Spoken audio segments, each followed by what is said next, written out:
हे गिरिधर, हे गोपाल, जन्म तो माता कुंती ने मुझे भी दिया। खून तो पांडवों सा मेरे रगों में भी था।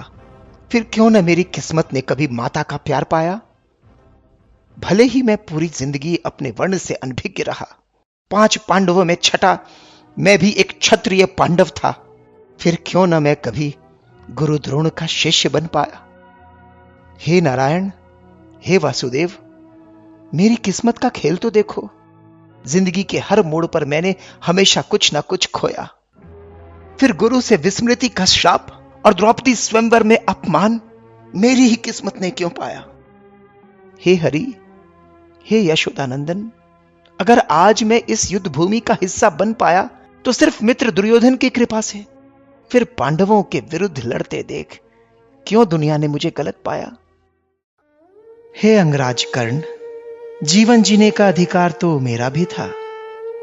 फिर क्यों मेरे जन्म से पहले ही मृत्यु मेरा इंतजार कर रही थी। माता पिता के प्यार पर हक तो मेरा भी था। फिर क्यों उनके कोमल स्पर्श से पहले ही मेरे भाग्य में मेरे ही मामा की कठोरता थी।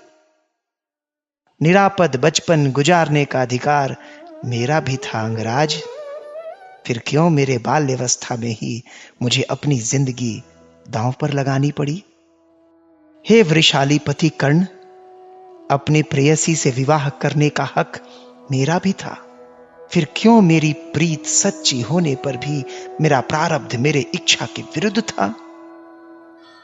हे सूर्यपुत्र, हे दानवीर, अगर इस युद्ध में कौरवों ने जीत पाई तो इसका श्रेय तुम्हें जरूर मिलेगा।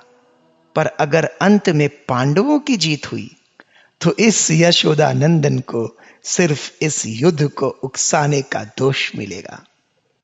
हे श्रेष्ठ योद्धा, इस दुनिया में ऐसा कोई व्यक्ति नहीं जिसके जीवन में कठिनाइयों से भरी चुनौतियां नहीं।